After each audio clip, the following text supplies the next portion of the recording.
దేవుని బిడ్డగా. మరి నువ్వు సామెతల గ్రంథంలో నుండి మరొక సామెతను మనము జ్ఞాపకం చేసుకున్న ప్రియ దేవుని బిడ్డగా. సామెతల గ్రంథంలో నుండి మరొక సామెత జ్ఞాపకం చేసుకున్నాం. ఏంటి సామెత అమ్మా? సామెత ఏంటది చెప్పాలి. మన వారు ఒక సామెత గురించి నేర్చుకున్నాం. దేవునికి స్తోత్రం. ఏంట సామెత? ఎవరు గుర్తులేదా? అంటే వింటున్నారు కానీ మర్చిపోతుంది. అది ఒక సామెత. దేవునికి స్తోత్రం. హల్లెలూయా. మరి ఆ సామెతలు 15:30 చదివాం. ఏం చదివాం? గుర్తులేదా?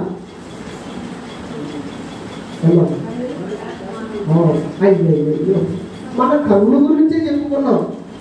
కన్నుల ప్రకాశము హృదయానికి సంతోషం. దేవునికి స్తోత్రం.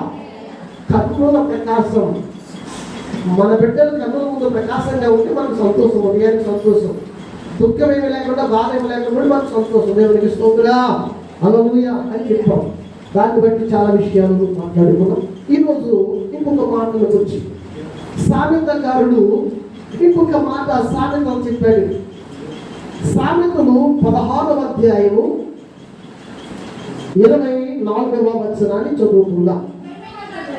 ఇంపైన మాటలు తేనె పట్టు వంటివి, అవి ప్రాణములకు మధురమైనవి, ఎముకలకు ఆరోగ్యకరమైనవి. చిన్న ప్రార్థన. పరిశుద్ధుడా మహోన్నతుడా నీకు స్తోత్రాలు. చదువుబడిన పరిశుద్ధ వాక్యమును దీవించండి ప్రభువా. ఇదిగో తండ్రి, ఆ వాక్యము ద్వారా ప్రభు మాతో మాట్లాడి ప్రభువా, మాకు తండ్రి ఆ వాక్యము ప్రభువా ఆదరణను ప్రభువా, ఇదిగో తండ్రి ఎంతో ప్రభు నెమ్మదిని ప్రభు మాకు దయచేసి నీ మాటలు మమ్మల్ని వచ్చి సహాయం చేయమని యేసయ్యా పరిశుద్ధ నామమున బ్రతిమాలి వేడుకుంటున్నాను మా పరమ తండ్రి. ఆమేన్. దేవునికి స్తోత్రం. ఇంపైన మాటలు తేనె పట్టు వంటివి. ఏ మాట్లాడండి? ఇంపైన మాటలు తేనె పట్టు వంటివి అని ఇక్కడ సామెతకారుడు ప్రభు యొక్క సన్నిధిలో ఒక సామెత చెప్తూ ఉన్నాడు. మానవునికి, మానవ యొక్క జీవితంలో ఇంపైన మాటలు తేనె పట్టు వంటివి. అంటే ఇంపైన మాటలు అంటే చాలా మంచిగా మాట్లాడాలి మనం. దేవునికి స్తోత్రం. చాలా మంచిగా ఇంపైన మాటలు. తేనె ఎంత తీయగా ఉంటుందో మన మాటను బట్టే మన ప్రవర్తన అలా ఉంటుంది. మన మాటను బట్టే మన జీవిత విధానం అలా ఉంటుంది. కనుక ప్రభువునందు ప్రియమైన దేవుని బిడ్డగా మన మాటలు ఎలా ఉండాలంటే మధురమైనవిగా ఉండాలి. దేవునికి స్తోత్రం. మనం మాట్లాడే మాటలు మధురమైనవిగా ఉండాలి. అందుకనే ప్రపంచంలో మాట చాలా విలువైనది. మాట వల్ల రాజ్యాలు కూలిపోతాయి. మాట వల్ల సంసారాలు కూలిపోతాయి. మాట వల్ల కుటుంబాలు చల్లాసందరైపోతాయి. అంటే మాటకి ఎంత విలువ ఉందంటే, ఎంత శక్తివంతమైందంటే ఒకసారి ఆలోచన చేయండి. దేవునికి స్తోత్రం. అంటే మన మాట ఎలా ఉండాలంటే మధురమైన మాట తేనె పట్టు వంటిది. అంటే మన మాట చాలా ప్రమాదకరమైనది. మన మాట చాలా అమూల్యమైనది. మన మాట చాలా పవిత్రంగా ఉండాలని ఇక్కడ మరి సామెతకారుడు మాట్లాడుతున్నాడు. దేవునికి స్తోత్రం. యేసు ప్రభు వారు మనకు మాదిరి ఉంచిపోయారు. ఆయన ఈ భూలోకానికి వచ్చి ఈ భూలోకంలో జీవించి ఆయన చెప్పిన మాటలన్నీ కూడా మనల్ని అవలంబించమని మనతో ఆయన ఎన్నో మాటలను ఆయన చెప్పారు. దేవుని బిడ్డ ప్రభు అయిన యేసుక్రీస్తు యొక్క మాటలు శాశ్వతమైనవి. ఏ మాటలన్నాయి? ఆయన మాటలు శాశ్వతములు. రెండవదిగా ఆయన మాటలు జీవము గలవి. మూడవదిగా ఆయన మాటలు ఆత్మీయమైనవి. నాలుగవదిగా ఆయన మాటలు ఉత్తమమైనవి. ఐదవదిగా ఆయన మాటలు దైవికమైనవి. దేవునికి స్తోత్రం. ఎన్ని మాటలండి? 5 మాటలు. ఏ మాటలు ఒకసారి చెప్పండి. యేసయ్య మాటలు శాశ్వతములు, యేసయ్య మాటలు జీవము గలవి, యేసయ్య మాటలు ఆత్మీయమైనవి. ఉన్నతమైనవి, యేసయ్య మాటలు ఉత్తమమైనవి, యేసయ్య మాటలు దైవికమైనవి. దేవునికి స్తోత్రం. అంటే ఆయన మాటలలో అంత శ్రేష్టత కనిపిస్తూ ఉంది కనుక ప్రభువునందు ప్రియమైన దేవుని బిడ్డలారా, అందుకనే మధురమైన మన మాట తేనె కంటే మధురమైనదిగా ఉండాలని ఇక్కడ సామెతకారుడు తన సామెత ద్వారా తెలియజేస్తుంది. ఇంపైన మాటలు మాట్లాడాలి. ప్రభువారు ఎక్కడ మాట్లాడినా, ఎవరితో మాట్లాడినా, శత్రువుతో మాట్లాడినా కూడా ఆయన ప్రజలకు ఇంపైన మాటలే మాట్లాడారు. దేవునికి స్తోత్రం. ఆయన మాట్లాడిన మొట్టమొదటి మాట ఏంటంటే ఆయన మాటలో శాశ్వతములు. దేవునికి స్తోత్రం. ఆయన మాటలో ఏమాత్రం మార్పు లేదు. ఆయన మాటలో ఏమాత్రం నిన్నా లేదు. ఆయన మాట ఏకరీతిగా ఉన్నది. దేవునికి స్తోత్రం. శాశ్వతమైన మాటలు. ప్రియ దేవుని బిడ్డలారా, యేసు ప్రభువు వారు చెప్పారు, ఆయన మాటలు చెప్పారు. ఆయన మాటలు చెప్పినప్పుడంట కొంతమంది ఆయన విసిగిపోయారట. ఏం చెప్పారంటే ఆయన శాశ్వతమైన మాటలు చెప్పినప్పుడంట ఆయన విడిచి వెళ్ళిపోయారట. దేవునికి స్తోత్రం. ఎందుకంటే ఆయన మాట నిన్న నేడు ఏకరీతిగా ఉంది. ఆయన ఏం మాట్లాడాలో అవన్నీ కూడా ఈ లోకంలో జరుగుతాయి. శాశ్వతములు. మనం మాట్లాడే మాట అబద్ధమేమో, మనం మాట్లాడే మాట ఈవేళ కరెక్ట్, రేపు మాట్లాడే మాట తప్పేమో, కానీ మానవుడు మాట్లాడినట్లు ఆయన మాట్లాడలేదు. కానీ ఆయన మాట్లాడే మాటలు ఎలా ఉన్నాయంటే శాశ్వతములు. దేవునికి స్తోత్రం. మార్కు శుభవార్త 11వ అధ్యాయము 31వ వచనాన్ని మనం చదువుకుందాం. మార్కు శుభవార్త భూమిను గతించును కానీ ఆయన మాటలు గతింపను. దేవునికి స్తోత్రం. ప్రభువునందు ప్రియమైన దేవుని బిడ్డలారా, ఆకాశము గతించును, భూమి గతించును, కానీ ఆయన మాటలు ఎన్నడూ కూడా గతించవు. శాశ్వతమైన మాటలు ఆయన. దేవునికి స్తోత్రం. శాశ్వతమైన మాటలు ఆయన చెప్పారు కనుక ఆయన మాట ఎన్నడూ కూడా గతించదు. ఆయన చెప్పిన మాటలు విన్నప్పుడు యేసు ప్రభు శిష్యులు చాలా మంది ఉన్నారు. చాలా మంది యేసు ప్రభు శిష్యులుగా వెంబడించారు. యేసు ప్రభు వారు శాశ్వతమైన మాట ఒకటి చెప్పారు. శాశ్వతమైన మాటలు చెప్పారు. చెప్పినప్పుడు చాలా మంది ఆయన విడిచిపెట్టి వెళ్ళిపోయారు. దేవునికి స్తోత్రం. దేవుని బిడ్డ దగ్గర యేసు ప్రభు వారు చెప్పిన శాశ్వతమైన మాటలు ఏంటంటే చూడండి, మార్కు సువార్త 11వ అధ్యాయం 24వ వచనం చదువుకుందాం. ఆ దినములలో శ్రమ తీరిన తరువాత చీకటి చంద్రుడు కాంతినీయుడు ఆకాశం నుండి నక్షత్రములను ఆకాశమందరి శక్తులు కదిలింపబడును. ఇప్పుడు మనుష్య కుమారుడు మహాప్రభావముతోను మహిమతోను మేఘరూపుడై వచ్చుట చూసెదరు. దేవునికి స్తోత్రం. శాశ్వతమైన మాటలు ఏంటయ్యా అంటే ఆయన త్వరగా రాబోతున్నాడు. ఆయన వచ్చే జన్మలలో ఎలాంటి శ్రమలు మన మీదకి వస్తాయో, ఎలాంటి విపత్తులు భూలోకానికి వస్తాయో ఆయన రాసి చెప్పాడు. దేవునికి స్తోత్రం. అవి ఖచ్చితంగా జరుగుతాయి. చూడండి, శ్రమ తీరిన తర్వాత చీకటి సూర్యుని కమ్మును. అంటే ఆయన వచ్చే రాకడలో సూర్యుడు కాంతునిచ్చే సూర్యుడు చీకటి కమ్మేస్తాడట. దేవునికి స్తోత్రం. అది శాశ్వతం. దేవుడు చెప్పారు, అది జరుగుతుందంటే. దేవునికి స్తోత్రం. ఇంకంటాడు, చంద్రుడికి తన కాంతినివ్వడు, ఆకాశం నక్షత్రములు రాలును, ఆకాశమందుల శక్తులు కదిలింపబడును. ఇవి శాశ్వతమైన మాటలు. దేవునికి స్తోత్రం. ప్రభువునందు ప్రియమైన దేవుని బిడ్డగా దేవుని మాటలు శాశ్వతమైన మాటలుగా ఉన్నాయి కనుక ఆ మాటలు చదివినప్పుడు మనం ఇంత వెలుగులో ఉన్నాం.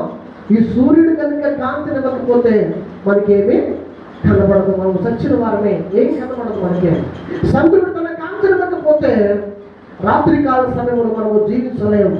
అలాంటి భయంకరమైన దినాలు ఈ లోకానికి రాబోతూ ఉన్నాయి. ఆయే మాటలు యేసు ప్రభు వారు చెప్తూ ఉన్నారు, తన శిష్యులతో చెప్తూ ఉన్నారు. తన శిష్యులతో ఈ మాటలన్నీ కూడా పంచుకుని యేసు ప్రభు శిష్యులు వచ్చి అడిగారు, ప్రభువా ఇవన్నీ ఎప్పుడు జరుగుతాయి, ఎలా జరుగుతాయి, ఎప్పుడు జరుగుతాయి అంటే ఇంత భయంకరమైనటువంటి విపత్తులు భూమి మీదకి రాబోతున్నాయి. సూర్యుడు కాంతినివ్వడు, చంద్రుడు తన కాంతినివ్వడు, ఆకాశ నక్షత్రములు రాలిపోతాయి. ఇంత భయంకరమైనటువంటి స్థితి ఈ లోకంలో జరగకపోతుంది కనుక ఆయన మాటలు ఖచ్చితంగా జరుగుతాయి కనుక మీరు నెమ్మది కలిగి, భయం కలిగి, భక్తి కలిగి మనం జీవించాలి. లోకంలో చాలా మంది అబద్ధిక బోధకులు వస్తారు. విశ్వాసిగా నీవు ఉన్నావు అనుకోండి, విశ్వాసిగా నిన్ను మోసం చేసే అబద్ధ మాటలు కూడా చెప్పే బోధకులు ఈ లోకానికి వస్తారని 5 వచనాల్లో రాయబడి ఉన్న నా మాటలు కదండి. 5 వచనాల్లో చదివితే ఆ మాటలన్నీ కూడా కనబడతాయి. 14వ వచనం నుండి అన్ని చదివితే అక్కడ చాలా విషయాలు రాయబడి, ఎవరెవరికి శ్రమలు కలుగుతాయో, ఎవరెవరికి శ్రమలు వస్తాయో, ఎప్పుడు శ్రమలు వస్తాయో, ఎందుకు శ్రమలు వస్తాయో, ఎందుకు ఆ శ్రమలు ఎప్పుడు వస్తాయో అవన్నీ కూడా అక్కడ రాయబడి ఉన్నాయి. దేవునికి స్తోత్రం. సాధ్యమైతే విశ్వాసులు కూడా మార్చేయగల శక్తి ఆ యొక్క అబద్ధ బోధకులకు ఉన్నది అని యేసు ప్రభువు వారు సంబోధి. అంటే మన విశ్వాసిగా ఉన్న మనల్ని కూడా మోసం చేసేస్తారు, మనం కూడా మోసపోతాం. అలాంటి పరిస్థితులు రాబోతూ ఉన్నాయి కనుక నా మాటలు శాశ్వతములు కనుక నువ్వు విశ్వాసిగా జీవించి, విశ్వాసముగా జీవించి ముందుకు సాగు. ఈ భూలోకంలో ఇలాంటివన్నీ కూడా జరుగుతాయి కనుక నా మాట ప్రకారం జీవించ. నా మాట శాశ్వతమైనది. నా మాటలు ఏమాత్రము కూడా గతించము. నిన్న నేడు ఏకరీతిగా ఉన్నాయి కనుక నా మాట ప్రకారం జీవించండి అని యేసు ప్రభు వారు తన శిష్యులకు బోధించారు. దేవునికి స్తోత్రం. ప్రభువునందు ప్రియమైన దేవుని బిడ్డగా ఈనాడు కూడా ఆయన మాటలు శాశ్వతములని నమ్మి, ఆయనకు భయపడి, ఆయన సన్నిధిలో భయపడి ఆకాశమును, సూర్యుడిని, సమస్తమన్నీ కూడా ఆయనే చేస్తారు. సమస్తమన్నీ ఆయన మాట వింటాయి. ఒక రోజున అవన్నీ కూడా లైమైపోతాయి.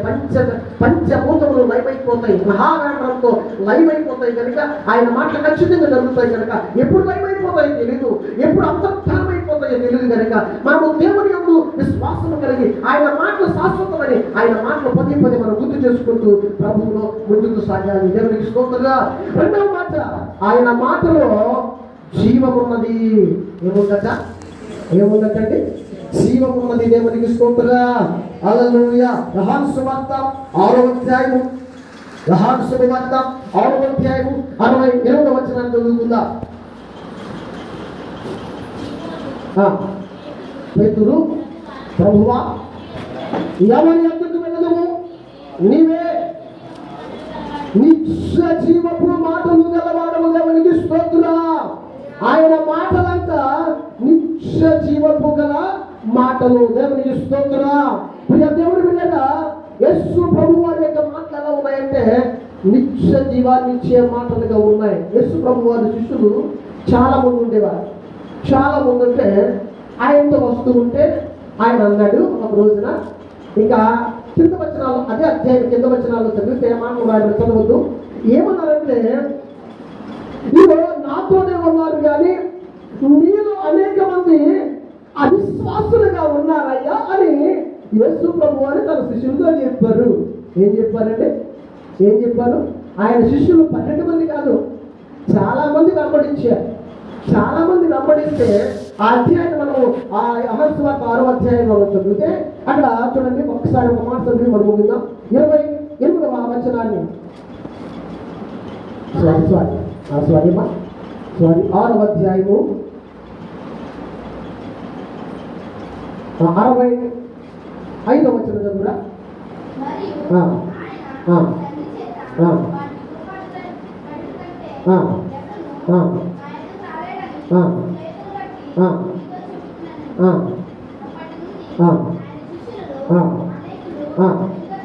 వెనుక తీసి మరి ఎన్నడను ఆయనను వెంబడింపలేదు. దేవునికి స్తోత్రం. ఆయన మాటలు జీవము గల మాటలు.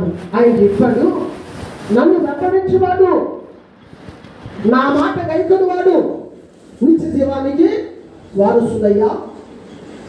నన్ను వెంబడించండి, నన్ను వెంబడించి మీలో అనేక మంది అవిశ్వాసులుగా ఉన్నారు అని చెప్పాడు. ఏమని చెప్పాడండి? ప్రార్థనకు వచ్చే మీరందరూ చాలా మంది అవిశ్వాసులుగా ఉన్నారు అని అనుకోండి. ఒకవేళ నిజం మాట్లాడాలనుకోండి, పాస్టర్ గారు అవిశ్వాసులుగా ఉన్నారని చెప్పారు, నేను అవిశ్వాసినా అనే ఆ యొక్క ఆలోచన ప్రతి మనిషికి వచ్చేస్తారు. నన్ను గురించి చెప్పాడు పాస్టర్ గారు, నన్ను గురించి మాట్లాడాడేమో అనుకుంటారు. యేసు ప్రభు వారికి చాలా మంది వెంబడించారు. చాలా మంది వెంబడిస్తే యేసు ప్రభు వారు చెప్పారు ఏమనంటే, అయ్యా నా మాట గైకొని నా మాట ప్రకారం జీవించేవాడు నిత్య జీవము గలవాడు అవుతాడు. కనుక మీలో చాలా మంది నా మాట వింటున్నారు కానీ, నా మాట వింటున్నారు కానీ మీలో చాలా మంది అవిశ్వాసులుగా ఉన్నారయ్యా అని యేసు ప్రభు వారికి చెప్పారు. తందోపులుగా యేసు ప్రభు శిష్యుని అవుతాను, నేను శిష్యుని ఆయన వెనకాల వచ్చేసారు చాలా మంది. దేవునికి స్తోత్రం. చాలా మంది శిష్యులు వచ్చారు. చాలా మంది శిష్యులు వచ్చినప్పటికీ ఎప్పుడైతే ఈ మాటలు జీవము గల మాటలు ఉంటే, నా మాటలు గైకొన్నవాడు నిత్య జీవానికి వారసుడని చెప్పాడు. చెప్పిన తర్వాత మళ్ళీ యేసు ప్రభు వారి పలికిన మాట ఏంటంటే, మీరు అనేక మంది అవిశ్వాసులుగా ఉన్నారు. నా మాట వినలేని వారిగా, నా మాట పట్టించుకుని వారిగా, నా మాట నిర్లక్ష్యం చేయవారిగా ఉన్నారయ్యా మీలో అనేక మంది అని చెప్పారు యేసు ప్రభు వారు. ఎప్పుడైతే ఈ మాట చెప్పారో అందులో కొంతమంది అంట ఆయన్ని ఎన్నడూ కూడా వెంబడించలేదు. వెనక్కి వెళ్ళిపోయారు. ఏం చేశారంటే వెనక్కి వెళ్ళిపోయారు. ఏంట్రా ఈయన వెంబడిస్తే చాలా మంది అవిశ్వాసంగా ఉన్నారంటున్నాడు ఏంటి, ఈయన ఎందుకు అవిశ్వాసంగా ఉన్నారంటున్నాడు ఏంటని ఆయన వెంబడించడం మానేసి చాలా మంది వెనక్కి వెళ్ళిపోయారట. మిగతా వాళ్ళు ఎంతమంది మిగిలారు? 12 మంది మిగిలారు. దేవునికి స్తోత్రం. యేసు ప్రభు శిష్యులు 40 మంది ఉండేవారట. ఎంతమంది ఉండేవారంటే 40 మంది ఉండేవారు. ఎప్పుడు 40 మంది యేసు ప్రభుని వెంబడించేవారు. యేసు ప్రభు వెంబడిస్తున్న ఒక రోజున నిత్య జీవము గల మాటలు చెప్పాడు. ఆయన జీవము గల మాటలు చెప్పాడయ్యా, మీరు నిత్య జీవాన్ని పొందాలంటే, మీరు నిత్య జీవాన్ని పొందుకోవాలంటే నా మాటను గైకొనాలి, నా మాట ప్రకారం జీవించాలి, నా మాటకు మీరు లోబడాలయ్యా అని యేసు ప్రభు అని చెప్పి, మీరు అనేక మంది నా మాటను గౌరవించక, నా ఆజ్ఞను గౌరవించక అనేక మంది అవిశ్వాసులుగా ఉన్నారయ్యా అని యేసు ప్రభు వారు చెప్పినప్పుడు ఆ 40 మంది శిష్యులు వెంబడించేవారు, ఆయన సులువుగా వచ్చేవారు, వెనకాల వచ్చేవారు చాలా మంది అంట యేసు ప్రభువు విడిచిపెట్టి వెళ్ళిపోయారు. దేవునికి స్తోత్రం. హల్లెలూయా. ఎందుకంటే వారు మీరు అవిశ్వాసంగా ఉన్నారయ్యా, మీ విశ్వాసాన్ని తెలియజేసుకుని నా ఆజ్ఞను గైకొని నిత్య జీవం ఇస్తానయ్యా, నిత్య జీవం రండయ్యా అని చెప్తే, ఈయన మంచి మాట చెప్తే, మధురమైన మాట చెప్తే వాళ్ళంట ఎన్నడూ కూడా ఆ మాట విని యేసు ప్రభువుని విడిచిపెట్టి వెనక్కి వెళ్ళిపోయారండి. ఎప్పుడు కూడా దేవుని దగ్గరికి రాలేదంటారు. దేవునికి స్తోత్రం. ఎప్పుడు దేవుని దగ్గరికి రాలేదు. వారు మనసు పొందాలనుకున్న వారు దేవుని దగ్గరికి వస్తారు. విశ్వాసంగా జీవించాలనుకున్న వారు దేవుని దగ్గరికి వస్తారు. నిత్య జీవము గలవారిగా ఉండాలనుకున్న వారు దేవుని దగ్గరికి వస్తారు. నిత్య జీవము కావాలనుకున్న వారు దేవుని దగ్గరికి వస్తారు. యేసు ప్రభు వారు చెప్పారు, అమ్మా ఇదిగో మీరు 100 మంది అవిశ్వాసంగా ఉన్నారని చెప్తే వాళ్ళ విశ్వాసాన్ని సరి చేసుకోవాలి తప్ప విడిచిపెట్టేసి వెళ్ళిపోయారు చాలా మంది యేసు ప్రభువుని. చివరికి 12 మంది మిగిలినప్పుడు పేతురు సీమోను అంటాడు, మీరు కూడా వెళ్ళిపోతారనైనా అని అడిగాడు. ఎవరినండి? పేతురుని. పేతురు మిగతా శిష్యులను అడిగితే పేతురు గారిని అడిగాడు యేసు ప్రభు వారు ఏమని, శిష్యులారా నన్ను వెంబడించినటువంటి 40 మంది శిష్యులు వచ్చారు. వారు నా మాట విని నిత్య వారు మాటలు చెప్పినప్పుడు, మంచి మాటలు, మధురమైన మాటలు చెప్పినప్పుడు, నన్ను వెంబడించమని చెప్పినప్పుడు, వారి హృదయాలు మార్చుకోమన్నప్పుడు, నిత్య జీవాన్ని ఇస్తానని చెప్పినప్పుడు వాళ్ళు అందరూ వెళ్ళిపోయారు. నన్ను వెంబడించకుండా వెళ్ళిపోయారు. ఇదిగో మీరు మిగిలారు కనుక 12 మంది మిగిలారు కనుక మీరైనా నన్ను విడిచిపెట్టి వెళ్ళిపోతారా మీరు కూడా అని అడిగారు. దేవునికి స్తోత్రం. అప్పుడు పేతురు గారు చెప్తున్నారు అక్కడ, ప్రభువా నేను ఎక్కడికి వెళ్తాం? నీవే నిత్య జీవపు మాటలు గలవాడవు. దేవునికి స్తోత్రం. దేవుని బిడ్డ ఏం చెప్తున్నాడండి? నీవే నిత్య జీవము గల మాటలు గలవు. ఎవరి దగ్గరికి వెళ్తావయ్యా? నీలో నిత్య జీవం ఉందయ్యా. మేము మాత్రము నిన్ను విడిచి వెళ్ళం ప్రభువా అన్నట్లుగా వారు శిష్యులు యేసు ప్రభువుతో మరి జీవించారు. ఎంతో మంది శిష్యులుగా వచ్చినటువంటి వారు వెనక్కే వెళ్ళిపోయారు. ప్రియ దేవుని బిడ్డగా కొంతమంది మాత్రమే, 12 మంది మాత్రమే మిగిలారు. కనుక ప్రియ దేవుని బిడ్డగా సంఘములో మనందరూ కూడా ఆ జీవము గల మాటలు విని, నన్ను జీవింపజేయవాడు దేవుడు, నేను జీవించగల దేవుడి సన్నిధిలో ఉండాలి, నా మనస్సును మార్చుకోవాలి, నా బ్రతుకును మార్చుకోవాలి, నేను అవిశ్వాసంగా ఉండకూడదు, విశ్వాసముగా జీవించాలి, ఆయన వాక్యాన్ని గైకొని నిత్య జీవానికి చేరుకోవాలి, ఆయన మాటలే నిత్య జీవము గల మాటలని తీర్మానం చేసుకుని మనం ముందుకు సాగవలసిన వారమైన దేవునికి స్తోత్రం. హల్లెలూయా. ప్రభువునందు ప్రియమైన దేవుని బిడ్డలారా, ఆ నిత్య జీవము గల మాటలు ప్రభువా ఎవరి దగ్గరికి వెళ్తామయ్యా? నీవే నిత్య జీవము గల మాటలు గలవాడు, నీవు తప్ప ఇంకెవరో ఈ లోకంలో లేరయ్యా. నీవే నిత్య జీవం ఇచ్చే దేవుడు, నిన్నే మేము వెంబడిస్తామయ్యా, నిన్నే మేము అనుసరిస్తామయ్యా. ఉన్నాయని పేతురు గారు యేసు ప్రభుతో చెప్పారు. ప్రియ దేవుని బిడ్డలారా, నిజమే, ఆయన మాటలు నిత్య జీవము గల మాటలు. ఆయన మాట మనం వింటే నన్ను వెంబడించువాడు, నన్ను గైకొనువాడు, నా మాటను గైకొనువాడు నిత్య జీవానికి వారసుడు అని యేసు ప్రభు వారు చెప్పారు. మూడో మాట, ఆయన మాటలు ఆత్మీయమైనవి. ఈ మాట్లాడండి, ఏ మాట్లాడ? యోహాను సువార్త 6వ అధ్యాయము 11వ వచనం చదువుకుందాం. 6:13.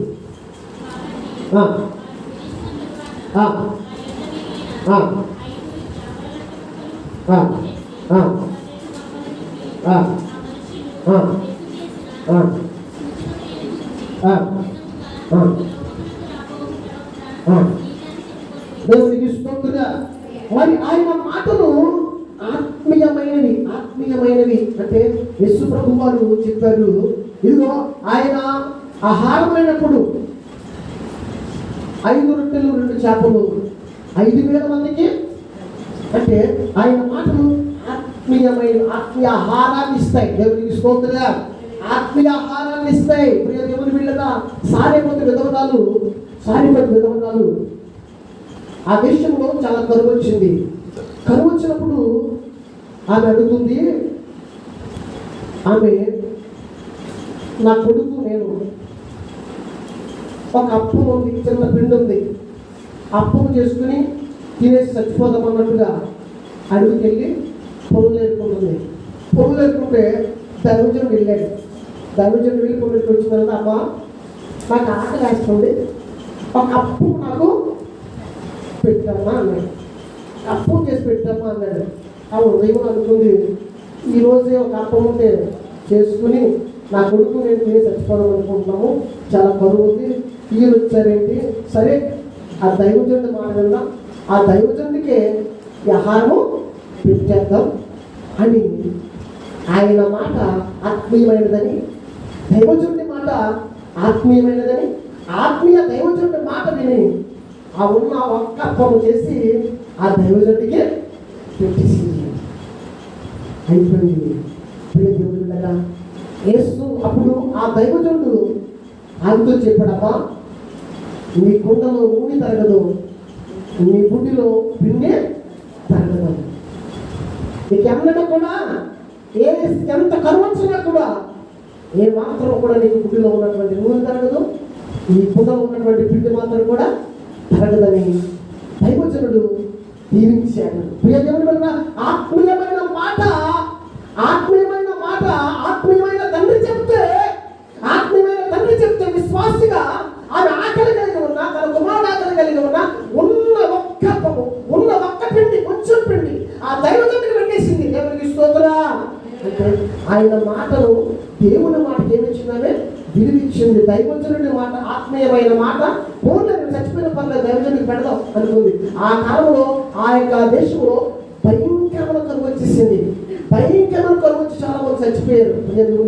అలాంటి సమయంలో మరి దైవజనుడికి ఏమిచ్చిందామే ఆత్మీయమైన మాట. దైవజనుడికి మాట వింటే ఏ కొదువ లేకుండా కరువు దినాలన్నిటినీ కూడా ఆమె తన కుమారుడు సంతృప్తిగా తిని ఆనందించాలంటే ఆయన మాట, దైవజనుడి మాట ఆత్మీయమైనది, దేవుని మాట ఆత్మీయమైనది. ఎప్పుడైతే రొట్టెలన్నీ పంచి పెట్టేశారో అప్పుడు వాళ్ళందరూ అనుకున్నారు, దేవుడు చెప్పిన దేవుని మాట ఆత్మీయమైనది, దేవుని మాట ఆత్మీయమైనది, ఆయన ఏం చెప్తే అది జరిగిపోతుంది అని వారు నమ్మి విశ్వసించి ప్రభువుని ఎక్కువగా స్తుతించింది అని అందులో రాయబడింది. దేవునికి స్తోత్రం. అంటే ఆయన మాటలు ఆత్మీయమైనవి. మూడవదిగా ఆయన మాట ఉత్తమమైనవి. ఆయన మాటలంట ఉత్తమమైనవి. చూడండి, అది యోహాను సువార్త 7వ అధ్యాయము 46వ వచనాన్ని చదువుకుందాం. 7:46. ఆ బంట్రోతులు, ఆ మనుషులు మాట్లాడినట్లు ఎన్నడూ మాట్లాడలేదు అని అందుకు పరిచయం. మీరు కూడా మోసపోతిరా?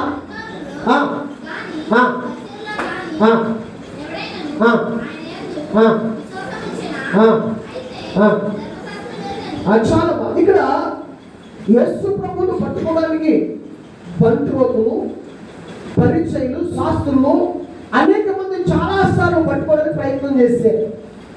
ఒకరోజు బంట్రోతులు యేసు ప్రభువును పట్టుకోవడానికి వెళ్ళారు. బంధించి తీసుకురావడానికి, ఏ రోజు దగ్గర తీసుకురావడానికి బంధించి తీసుకెళ్ళారు. బంధించి తీసుకురావడానికి వెళ్ళారు కొంతమంది బంట్రోతులు.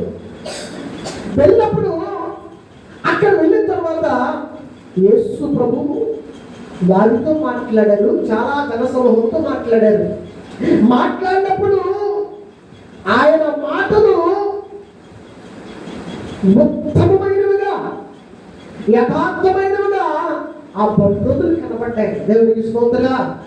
బంట్రోతులు కనబడి, అరే ఆయన మాటలు చాలా ఉత్తమమైనది, ఆయన చాలా ఉత్తమమైన వాడు, ఆయన పట్టుకోవద్దురా, వెళ్ళిపోతామరా అని వెళ్ళిపోయారు. దేవునికి స్తోత్రం. ఆయన మాట్లాడినప్పుడు ఉత్తమమైన మాటలు మాట్లాడుతున్నారు. ఆయన మాట్లాడుతున్నప్పుడు ఆ మాటలు పట్టుకోవడానికి వచ్చినటువంటి ఆ బంట్రోతులు ఆ మాటలు విన్నారు. ఆ మాటలు విని, అరే ఇంత ఉత్తమమైన వారిని మనం పట్టుకోకూడదు, ఆయన మాటలు చాలా ఉత్తమమైనవిగా ఉన్నాయి, ఆయన మాట్లాడుతుంటే చాలా ఉత్తమమైనవిగా ఉన్నాయి, కనుక ఆయన మనం పట్టుకోకూడదు అని ఆ బంట్రోతులు వెళ్ళిపోయారు. వెళ్ళిపోయిన తర్వాత రాజు దగ్గరికి వెళ్ళిపోయారు. రాజు దగ్గరికి వెళ్ళిపోయిన తర్వాత అప్పుడు రాజు అన్నాడు, బంట్రోతులారా, ఆ యేసు ప్రభువును పట్టుకుని తీసుకురమ్మన్నాడు కదా, ఎందుకు తీసుకురాలేదు మీరు? పట్టుకుని తీసుకురాలేకపోయారా అని అడిగాడు. అప్పుడు అన్నారు వారు, అయ్యా ఆ మనుష్యుడు మాట్లాడినట్లు ఎన్నడను ఎప్పుడు ఏ మనుష్యుడు కూడా మాట్లాడలేదు. దేవునికి స్తోత్రం. యేసు ప్రభు మాట్లాడినట్లంట ఎన్నడూ ఎప్పుడు కూడా ఏ మనుషుడు కూడా మాట్లాడలేదయ్యా. అలాంటి మాటలు, ఆయన మాటలు ఉత్తమమైనవిగా ఉన్నాయి కనుక ఆయన విడిచిపెట్టినేమో ఇచ్చేస్తామయ్యా అని రాజుతో బంట్రోతులు చెప్తున్నారు. దేవుని బిడ్డగా మన మాటలు కూడా అలాగే ఉండాలి, ఉత్తమమైనవిగా ఉండాలి. యేసు ప్రభు మాట్లాడినట్లు ఎన్నడూ ఎవ్వరు కూడా మాట్లాడలేదయ్యా. ఆయన మాట్లాడినప్పుడు ఆయన పట్టుకోవడానికి మా చేతులు రాలేదు, ఆయన పట్టుకోవడానికి మా చేతులు రాలేదయ్యా, అందుకనే విడిచిపెట్టి వెనక్కే వచ్చేసామయ్యా అని రాజుతో చెప్తున్నారు. ప్రభువును ప్రియమైన దేవుని బిడ్డ, ఆయన మాట్లాడిన మాటలంట ఉత్తమమైనది. దేవునికి స్తోత్రంగా. అందుకని మనం మాట్లాడే మాటల్లో కూడా ఏముండాలంటే ఉత్తమమైన మాట ఉండాలి. దేవునికి స్తోత్రంగా. హల్లెలూయా. ఉత్తమమైన మాట మనము మాట్లాడే వారిగా ఉండాలి. 5వదిగా ఆయన మాటలు దైవికమైనవి. ఏం మాట్లాడండి? ఆయన మాటలు దైవికమైనవి. చూడండి, యోహాను సువార్త 14వ అధ్యాయము 24వ వచనాన్ని చదువుకుందా. 14వ అధ్యాయము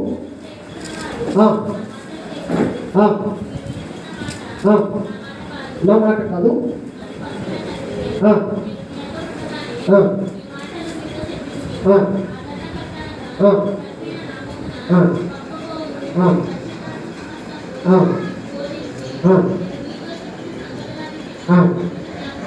మీకు జ్ఞాపకం చేయండి, మీకు అనుగ్రహించి వెళుచున్నా నా శాంతిని మీకు అనుగ్రహించుతున్నాను. దేవునికి స్తోత్రం. యేసు ప్రభు వారు తమ శిష్యులు చెప్తున్న ఆయన మాట్లాడ దైవికమైనవి. ఏ మాట్లాడండి? దైవికమైనవి.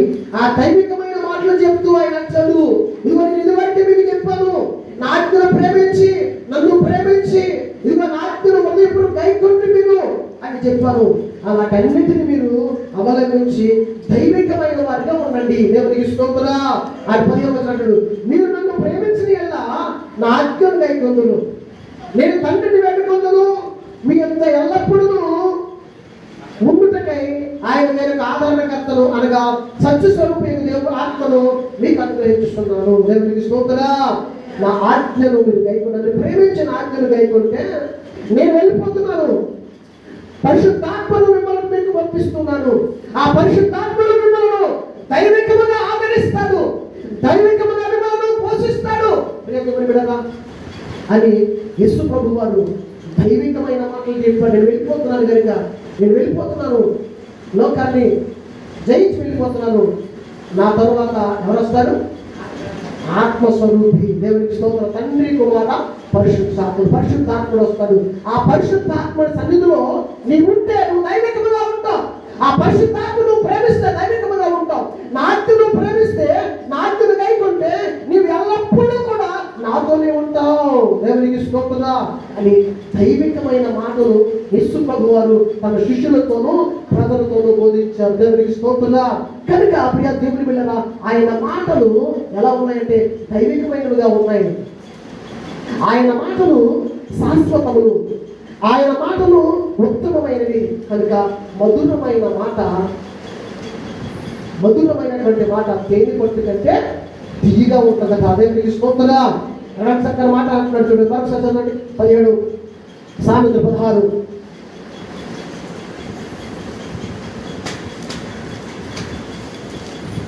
ఇంపైన మాటలు తేనె పట్టు వంటివి, అవి ప్రాణములకు మధురమైనవి, ఎముకలకు ఆరోగ్యకరమైనవి. దేవునికి స్తోత్రం. ఆయన మాటలు, ఆ మధురమైన మాటలు, ఆ యొక్క ప్రేమ గల మాటలు, ఆయన ఇంపైన మాటలు మాట్లాడి లోకాన్ని జయించాడు, లోక ప్రేమను జయించాడు, లోక శత్రువులు జయించాడు, అందరినీ జయించాడు. దేవునికి స్తోత్రం. దేవుని బిడ్డగా మన మాటలు కూడా అలా ఉంటే మన ఎముకలకు ఆరోగ్యం, మన ఎముకలకు శక్తి వస్తాయట మన మాటలు. దేవునికి స్తోత్రం. మన మాటలు బట్టే మన ఆరోగ్యం వస్తుందట, మన మాటలు బట్టే మనకి నెమ్మది కలుగుతుందట, మన మాటలు బట్టే మనకు స్వేచ్ఛ కలుగుతుందని అపోస్తలుడు పౌలు అంటాడు. ఆ సంఘానికి బోధించాడు, అయ్యా మీ మాట ఉప్పు వేసినట్లుగా రుచికరమైనదిగా ఉండాలి. అన్నీ చూడు, నన్ను చూడు.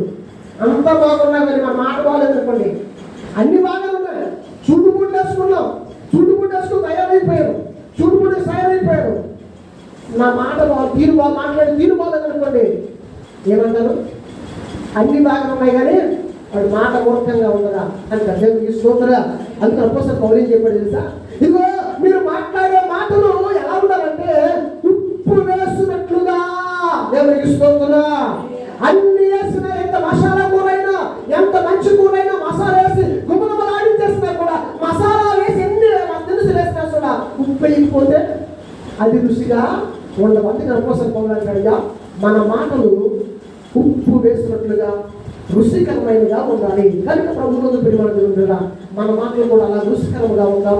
ప్రభువు మాటలు కూడా ఎలా ఉన్నాయంటే ఆత్మీయమైనగా, దైవికంగా ఉన్నాయి. మన మాటలు కూడా అలా ఉంటే మనం నిత్య రాజ్యానికి వారసులుగా మనం జీవిస్తాం. మనం మాట్లాడే మాటలు మధురమైన మాటగా ఉంటాయి, దేహానికి ఆరోగ్యము, ఎముకలకు సంతోషించే మాటలుగా ఉంటాయి. అవి నెమ్మది కలిగిస్తాయి. కనుక నెమ్మదిగా మాట్లాడదాం, ఉప్పు వేసినట్లుగా మాట్లాడదాం, దైవికంగా మాట్లాడదాం, ఆత్మీయంగా మాట్లాడదాం. ప్రియ దేవుని బిడ్డలా అలా మాట్లాడి ప్రభువును మనం ముందుకు సాగి దేవుని యొక్క శాశ్వతమైన మాటల కొరకు, శాశ్వతమైన జీవనం కొరకు నిత్యం ఎదురు చూస్తూ మనం ముందుకు సాగుదాం. అట్టి గొప్ప దేవుడు మన దగ్గర దయచేయను గాక. ఆమేన్. దేవునికి స్తోత్రం. హల్లెలూయా.